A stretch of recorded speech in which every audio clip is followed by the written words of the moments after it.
Je te remercie dans la richesse de ton intervention d'éveiller une des questions que sur laquelle j'avais envie de vous interroger, parce que personnellement je la trouve un petit peu au mieux déstabilisante, au pire vertigineuse, qui est, pour le dire avec un mot-clé, la question des échelles. En fait, dans ce que tu nous décris, on part, et Pablo le rappelait, de rapports internationaux sur une crise globale, le climat qui est partagé par toute la planète, la destruction du vivant, de la biodiversité, qui est aussi aujourd'hui devenu un phénomène global, et ce maillage de finances, de pouvoir, d'oligarchie, qui nous semble totalement non appréhendable du point de vue humain, et puis en même temps ce que ça produit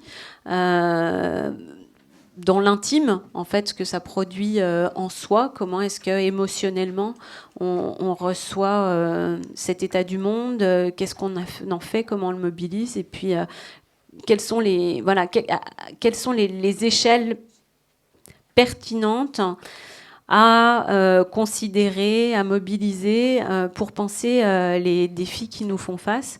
Et voilà, j'avais envie un petit peu de vous entendre les uns les autres. Peut-être Pablo, tu aurais pu nous parler de cette question et de cette espèce d'incommensurabilité entre des problèmes qui nous semblent extrêmement globaux et non appréhendables, et des effets qui vont jusqu'à l'échelle la plus intime, la plus intérieure. Comment est-ce qu'on produit de la médiation entre ces différents phénomènes? Enfin, si tu veux répondre à complètement autre chose, tu peux choisir ta question aussi. Non, mais c'est vrai que c'est une question qui revient tout le temps, qui travaille. Mais j'ai été touché par ce que disait Joe, parce que moi, j'ai toujours été dans les livres, la compréhension, j'ai du mal à passer à l'action. Et à la fois, j'aime bien les problèmes globaux, la théorie, etc. On a essayé de travailler des outils conceptuels pour penser notre époque. Enfin, c'est super global. En même temps, le global, ça donne un sentiment d'impuissance, qu'il y a des verrous immenses, que la grande finance internationale, on n'y peut rien. Enfin, c'est compliqué. Où sont les ennemis? Ils sont partout. Et ce sentiment d'impuissance, en fait, il diminue avec l'échelle, c'est-à-dire qu'avec l'échelon municipal. Mais ça, c'est Rob Hopkins du mouvement de la transition, il le dit très bien. C'est vraiment essentiel comme maillon, parce qu'on peut retrouver une puissance. C'est pas du pouvoir sûr, c'est vraiment du pouvoir avec de la puissance d'action, d'agir. Et le citoyen peut aller interpeller son élu. On peut retrouver une vie de quartier, retrouver qu'on a un petit quelque chose à faire, et même un grand en fait. Et qu'on n'a pas besoin d'attendre. C'est ce côté passif de l'espoir que j'aime pas du tout et qui est vraiment toxique. L'espoir, c'est l'attente. Esperar en espagnol, c'est attendre. Attendre qu'il y ait des bonnes nouvelles, qu'on nous dise que ça va, on va s'en sortir, qu'il y a quelqu'un qui va nous sortir de là, un messie ou je sais pas quoi, ou un programme. Et en fait, non, le truc, c'est de faire maintenant, d'agir maintenant. Et c'est en agissant qu'on retrouve le collectif, et c'est en retrouvant le collectif que l'espoir revient. Et c'est inverse, quoi. C'est vraiment trouver du courage pour passer à l'action, et donc l'espoir revient. C'est pas attendre l'espoir. Enfin, il y a plein de petits déclics comme ça qui font que finalement, au fil des années, avec Raphaël Stevens, Gauthier Chapelle, en creusant les questions globales, en abordant un peu toutes les échelles, parce que franchement, on aborde toutes les échelles, les effondrements de la finance, de l'économie, des écosystèmes, sur les temps géologiques, de climat, tout ça, c'est des temps différents, des échelles différentes, donc on navigue, quoi. Mais on s'est rendu compte avec Raphaël et Gauthier que, en fait, ça touchait, comme tu disais, les questions intérieures, et que l'échelle, même, comment dire, on se fout tout le temps du colibri qui fait sa petite part et qui est individualiste, machin. Mais moi, j'ai retenu qu'on passait au Canadair quand même. Au Canadair, mais je trouve qu'on a ouais, monté déjà une étape. Rabi Non, en mais puissance là, en d'un ce coup. moment, Là. les colibris s'en ont pris plein la gueule, parce que oui, évidemment, c'est social. Mais moi, je comprends même pas qu'on puisse différencier l'individu du social. C'est, comme disait aussi Morin, encore une fois, espèce, individu, social. On peut pas séparer. Enfin, c'est absurde. C'est des séparations théoriques. Mais bref, chacun fait ce qu'il peut. Mais encore à l'intérieur de l'individu qui fait ces petits gestes quotidiens, il y a vraiment la question, comme tu disais, spirituelle, psychologique, émotionnelle. La collapsologie, enfin la question de la fin du monde a amené sur la place publique des affects absolument gigantesques qu'on n'avait pas prévus, que personne n'avait prévu, qui dépassent tout le monde, qui nous dépassent. Et ce que les écologistes ont essayé de faire depuis 40, 50 ans, ce que aucune... Enfin voilà... et ça va dans le bon sens ou dans le mauvais sens. Il y a des grands risques, des grandes menaces, et il y a des effets leviers de changement qui sont immenses, et ça nous dépasse. Et donc ces questions émotionnelles, spirituelles, dans le sens changement de rapport au monde. Qui suis-je ? Qui j'ai envie d'être ? Et quel est mon rapport au monde, aux non-humains, aux animaux, peu importe, à l'avenir ? Tout ça, c'est des questions spirituellement laïques, je ne sais pas comment on dirait. Je sais qu'en France, c'est compliqué de dire le mot spirituel, mais c'est juste notre rapport au monde. Et ça, ça touche beaucoup. La politique, c'est pas juste un objet froid et sec d'organisation collective, point barre. Ça touche des choses immenses et des affects immenses. Donc moi, on a navigué dans tout ça. Et moi, qui ai du mal à passer à l'action, je suis vraiment très admiratif admiratif, mais surtout enthousiaste, parce que c'est à l'échelle municipale que, en ce moment, il se passe beaucoup de choses. Moi, j'avais juste envie de terminer sur un angle mort sur l'échelle qu'on ne pense jamais. En tout cas très peu, c'est que s'il y a des grandes échelles, des sociétés à grandes échelles globalisées, avec des chaînes d'approvisionnement immenses, avec une démocratie de masse, etc., c'est grâce aux énergies fossiles, essentiellement. Et en tout cas, si on enlève les énergies fossiles, c'est fini de notre démocratie de masse, telle qu'on les a designées, en tout cas. Il faut réinventer en permanence la démocratie. Donc là on n'a pas le choix. Enfin, il y a des tempêtes qui arrivent, ça va être très fort, ça va tout faire bousculer. Si la démocratie ne se réinvente pas, on va vers des autoritarismes. Donc c'est vraiment un effort de tous les jours et une obligation de démocratie. Et la question municipale, elle est essentielle, parce que quand il y a les macrostructures qui risquent de vaciller, de s'effondrer, il faut qu'on retrouve un sens commun, il faut qu'on ait déjà prévu un sens commun à vivre ensemble, qui est beaucoup plus facile à atteindre maintenant au niveau municipal, en tout cas avant les tempêtes, et c'est déjà peut-être trop tard, mais que c'est un levier formidable pour traverser, en tout cas. Et là, il y a plein de théories qui ressortent avec le municipalisme libertaire, par exemple, de Murray Bookchin, etc., etc. Peut-être tu vas en parler, Corinne, mais en tout cas, il y a et même une inventivité politique remarquable chez les Gilets jaunes, dans cette jeunesse qui cherche à se réinventer, et l'échelon municipal est vraiment... aussi enthousiasmant. C'est vrai que je t'ai présenté comme chercheur brillant, écrivain prolifique, mais j'ai oublié de dire que tu étais aussi candidat, 14e, je crois, sur une liste... 12e, on a tiré au sort. 12e. Sur une liste de 14, et il y en a 11 qui doivent passer. Ouais. Sur une... Parfois, le hasard fait bien les choses. On a 130 habitants, c'est pour ça. Donc, tu as pris ce pari-là aussi... à l'échelle de ton village. Je ne sais pas du tout ce que ça va donner, c'est pas mon truc, mais je voulais vraiment mettre les mains dans le cambouis. Et puis, il y a un déclic aussi qui est intéressant, mais je termine. C'est très court, c'est que j'ai remarqué que une des choses les plus importantes, surtout quand l'ordre social vacille, c'est de bien s'entendre avec ses voisins. Pendant 10 ans, j'ai dit ça de manière un peu théorique, et Rob Hopkins le dit, et là, je le sens vraiment. Et maintenant, je suis à un point de bascule où souvent, je n'ai pas dit tout le temps, je préfère bien m'entendre avec mes voisins qu'avec mes idées. Et là, il y a une tangente, il y a quelque chose qui est très intéressant à aller toucher là. C'est intéressant. Bon, ça dépend de ses voisins aussi. Ouais, non, ça dépend. Joe, sur cette question de l'échelle, parce qu'évidemment, il y a cette radicalité démocratique, cette importance de travailler ensemble, et en même temps, on pourrait aussi s'interroger sur la place, sur le risque en tout cas que ça pourrait faire courir finalement d'une forme de nombrilisme renouvelé où voilà, on va se trouver à Kingersheim avec une belle démocratie, etc. Et en même temps des réfugiés climatiques et en même temps un monde qui se délite, une nature qui s'effrite au-delà, etc. Donc voilà, sur cette question des échelles et peut-être des leviers au sens, voilà, quels sont les rapports. Est-ce que l'échelle municipale est satisfaisante ou c'est simplement un moindre mal parce que c'est le seul niveau sur lequel toi tu as eu l'impression de pouvoir agir? Il y a beaucoup de personnalités politiques qui décident aussi de se lancer par exemple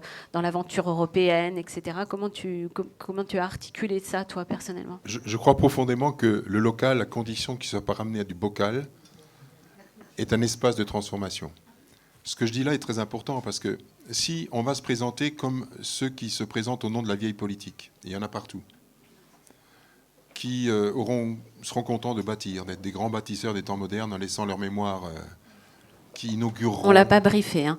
Non mais comme je fais beaucoup de communes, et dans beaucoup de communes c'est pareil, plus ou moins, mais quand même, ou ceux qui pensent qu'il faut juste réparer les trottoirs. Là je fais de la caricature, mais vous voyez, si on a de l'idée de l'engagement de la vie politique, que ce qui est visible, que ce qui est de l'apparat, que ce qui est monnayable électoralement, sans chercher ce qui est essentiel, l'invisible, la relation, l'être, où va-t-on? Et donc, on peut imaginer et on peut faire en sorte que le territoire, à condition qu'il soit organisé sur la base d'un territoire vécu, soit vraiment des laboratoires de transformation. C'est-à-dire à la fois de transformation et, comme le disait Hannah Arendt, des lieux d'excellence humaine. J'ai jamais, depuis 5 mandats, et c'est sans doute de trop, imaginé autre chose que comment on peut faire progresser l'humanité, comment on peut humaniser notre ville. Au fond, c'est ça l'enjeu majeur. Et c'est à cette taille-là qu'on peut faire les choses.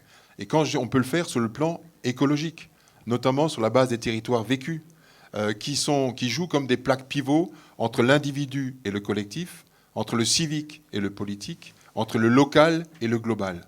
Et c'est dans ces territoires vécus que se joue cette articulation entre le politique et le civique. C'est pas pour rien que j'ai co-présidé longtemps un pacte civique qui dit qu'au fond, il faut créer les conditions d'une société créatrice de sens, de sobriété, de justice et de fraternité. Et que c'est à la fois des politiques, les organisations et les citoyens qui pourront travailler sur des transformations durables. Et donc, dès lors qu'on a ça en tête, alors on essaie d'articuler la démocratie avec 3 choses qui me paraissent essentielles. D'abord, articuler démocratie et exigence. On est exigeant avec nos enfants, on est exigeant avec les ouvriers, on est exigeant avec les cadres, on est exigeant avec tout le monde, sauf avec celles et ceux qui sont en charge de prendre des bonnes décisions, de travailler au vivre ensemble. Et donc, je pense que tant que la démocratie est à un stade infantile, il ne faut pas s'étonner qu'on perçoit la politique comme une cour de récréation. Et donc, il faut vraiment qu'on soit dans l'exigence, dans la qualité, dans le parler vrai, dans la congruence entre ce qu'on dit et ce qu'on fait. Bref, démocratie et exigence.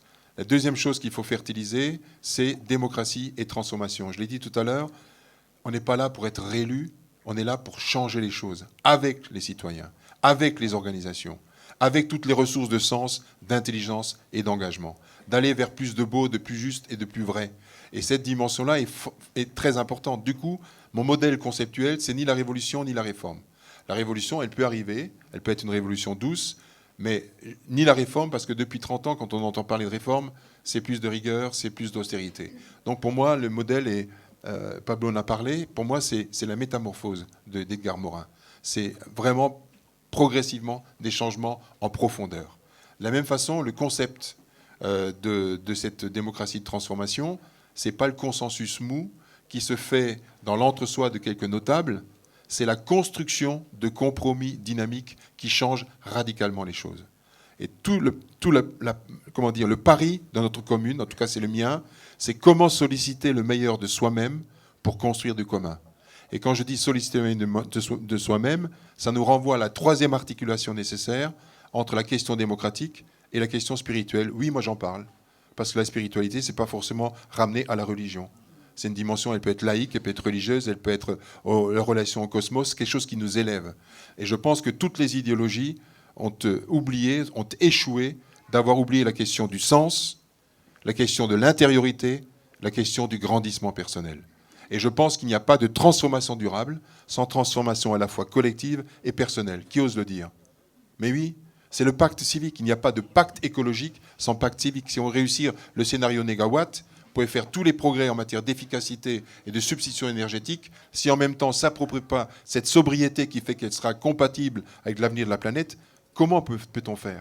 Et donc, il y a une sorte de déresponsabilisation qui est engagée depuis 30 ans avec des élus irresponsables qui viennent vous dire dans les campagnes électorales qu'ils vont vous promettre tout et lorsqu'ils sont en situation, ils ne le feront pas. Il faut arrêter de draguer les gens pour les élections et les oublier comme citoyens dans l'intervalle des élections pour décider ensemble.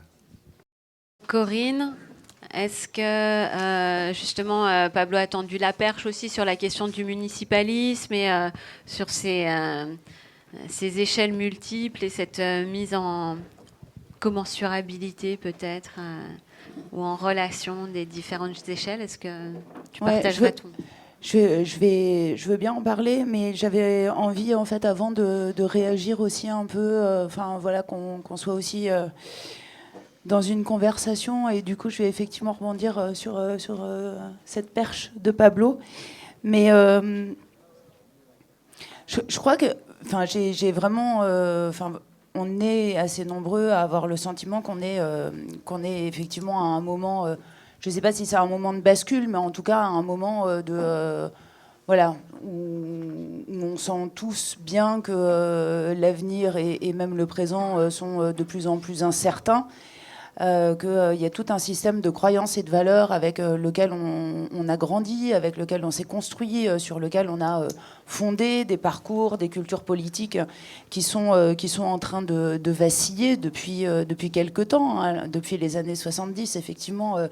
Mais avec peut-être un regain ces derniers mois, c'est le fait, par exemple, voilà, d'avoir toujours appuyé la question du bien-être, du progrès humain, de l'avoir toujours adossé à la croissance économique, à la hausse du produit intérieur brut. On voit bien aujourd'hui que c'est de plus en plus décorrélé, en fait, et que en fait, l'augmentation du produit intérieur brut, la croissance économique n'apporte pas forcément davantage de bien-être et de qualité de vie au niveau des populations. C'est tout ce système de croyance aussi sur l'État qui protège, sur les forces de l'ordre et les gardiens de la paix. Voilà, on sent bien que tout ça est quand même en train de vaciller aujourd'hui. Et ça arrive à un moment où, en plus, pour parler des différents échelons sur lesquels tu nous interrogeais, Virginie, on est en plus dans une période où le politique, au sens vraiment des pouvoirs publics, c'est lui-même coupé d'un certain nombre de leviers et de moyens. C'est-à-dire que concrètement, voilà, on va probablement en reparler dans les jours qui viennent, mais en matière de politique budgétaire, de politique monétaire, il y a beaucoup de choses qui ne sont plus du ressort en fait des pays et des politiques nationales, mais qui dépendent de plus en plus d'autres niveaux d'intervention et notamment du niveau européen. Il n'y a pas besoin non plus de sortir de l'ENA pour se rendre compte que de plus en plus de décisions politiques sont en réalité beaucoup guidées et dictées par des intérêts économiques et que des grands groupes, des multinationales pèsent aujourd'hui de manière d'ailleurs tout à fait assumée et quasiment transparente, pèsent sur les décisions qui sont prises, que ce soit au niveau du Parlement national ou justement au niveau de l'Union européenne. Et du coup, c'est difficile de savoir quels sont les leviers aujourd'hui à aller activer parce qu'en fait, il y a une forme d'éloignement et de dissolution de ces leviers. C'est-à-dire qu'en fait, concrètement, c'est un peu ce que tu disais, Pablo, tout à l'heure, on ne sait plus exactement où sont ces leviers. Ils ne sont plus incarnés. Quand on a affaire à des fonds de pension américains, à des actionnaires qui sont lointains, ça devient plus compliqué de savoir où il va falloir aller appuyer pour obtenir du changement. Et puis, pour moi, on est confronté à un troisième élément assez caractéristique de la période et qui rend aussi difficile le fait de savoir comment agir. Et dans quel sens? C'est que on a multiplié les programmes politiques enfin voilà, des mesures, on en a eu, on en a encore beaucoup. Mais par contre, on a peut-être un petit peu perdu de vue le projet politique. Et le projet politique et le programme politique, c'est pas du tout la même chose. Le projet politique, c'est un horizon de société, c'est un cap, c'est une boussole et c'est un invariant. C'est-à-dire que c'est en fait le projet que probablement on n'atteindra jamais, c'est notre utopie à nous, ce lieu qui n'existe pas encore, mais qui nous donne la direction. Et l'avantage d'avoir un projet politique, c'est que précisément en période de grande turbulence, c'est ça qui sert de boussole. Autant un programme politique, vous êtes obligé de l'actualiser, vous êtes obligé de prendre en compte l'évolution des lois, l'évolution de la société, l'évolution des écosystèmes, enfin de l'état de la société de manière générale. Autant le projet politique, c'est ça qui est cet invariant en fait dont il me semble nous avons aujourd'hui terriblement besoin.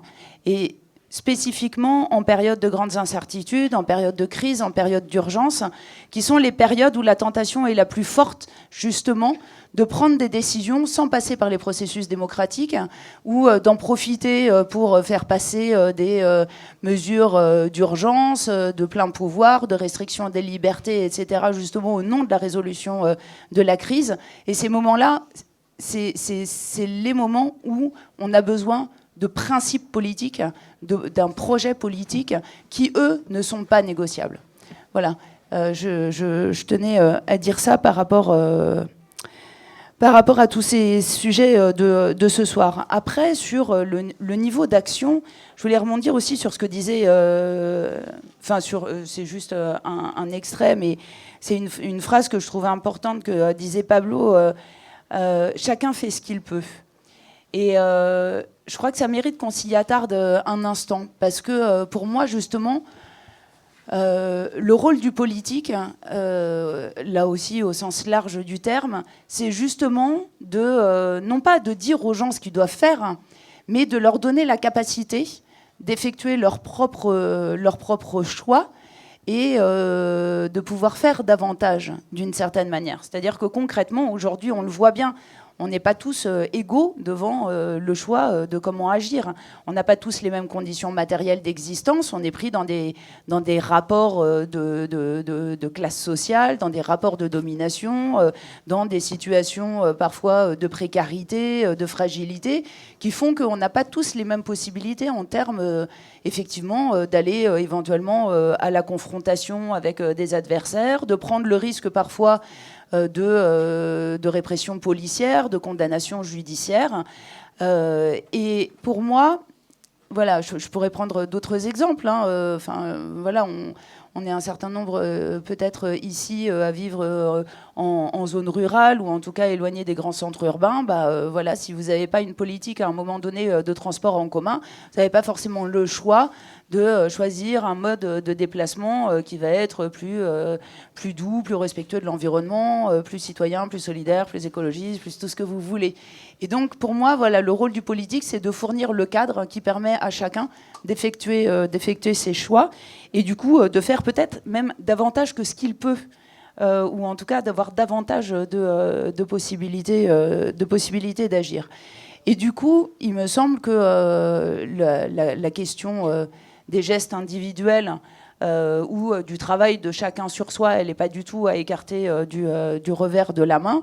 Mais on a aussi besoin effectivement d'autres échelons. Et c'est vrai que la question, par exemple, du municipalisme libertaire, qui est beaucoup revenue là, à l'occasion de cette campagne municipale, mais aussi elle est beaucoup revenue par le mouvement des Gilets jaunes. Elle est revenue aussi beaucoup à l'occasion d'une forme de regain d'un certain nombre d'idées libertaires, anarchistes, de collectifs aussi qui se sont montés ou redéveloppés ces derniers mois dans ces milieux-là. Et elle est revenue aussi beaucoup à la faveur du projet politique qui est en cours d'expérimentation au nord-est de la Syrie, dans cette zone qu'on appelle le Rojava, qui est aujourd'hui, voilà, évidemment, extrêmement malmenée par la guerre en Syrie, et notamment par les dernières offensives de l'armée turque à la frontière entre la Turquie et la Syrie, mais qui est un territoire qui est très intéressant à observer, parce que d'abord c'est un territoire qui est un territoire de 5 à 6 millions d'habitants. Donc on parle quand même d'une expérimentation à une échelle assez importante, qui s'est déclarée de facto autonome et qui, depuis quelques années, met en œuvre un processus révolutionnaire sur justement des bases d'auto-administration, sur des bases féministes et d'égalité femmes-hommes extrêmement importantes, et qui a vraiment un rôle déterminant dans ce processus révolutionnaire, et justement sur la question des communs, du socialisme au sens historique du terme, et avec des préoccupations aussi liées à la question écologique. Donc voilà, et de fait, ce qu'ils mettent en œuvre là-bas, c'est effectivement le municipalisme libertaire, avec cette idée que les municipalités peuvent fournir une sorte de maillage, alors dans le cas d'un pays déjà existant, de contre-pouvoir vis-à-vis d'un État qui n'assurerait pas ses tâches élémentaires de solidarité nationale, par exemple, si ça évoque une proximité avec la situation actuelle, c'est normal. Et dans le cas du nord-est de la Syrie, on n'est pas sur une question de contre-pouvoir à l'État. Là, on est passé déjà à l'étape d'après, qui est vraiment un principe d'auto-administration avec une organisation démocratique qui part vraiment d'une cellule de base qui est la commune, alors pas au sens de la municipalité, mais au sens d'un regroupement de plusieurs dizaines de foyers qui se réunissent, qui prennent les décisions qui les concernent directement, qui relèvent directement de leur périmètre, et qui, pour les autres décisions, eh bien, envoient effectivement des représentants qu'ils se sont choisis et qui vont se réunir à différents niveaux. Alors évidemment, raconter tout ça en condensé, c'est un résumé vraiment très rapide. Mais du coup, je crois que ça fournit effectivement des pistes vraiment intéressantes de réflexion. Voilà, on ne peut pas transposer évidemment les choses de manière directe, mais ça fournit quand même des sources d'inspiration avec des choses qui sont, je pense, transposables en fait ici. Notamment sur la question de ce maillage en fait de municipalités qui puissent œuvrer comme des contre-pouvoirs, et j'espère bien que voilà, qu'à l'issue de ce scrutin municipal, on aura à nouveau tout un maillage dans le territoire de municipalités qui puissent se mettre ensemble pour au moins pallier aux déficiences du gouvernement.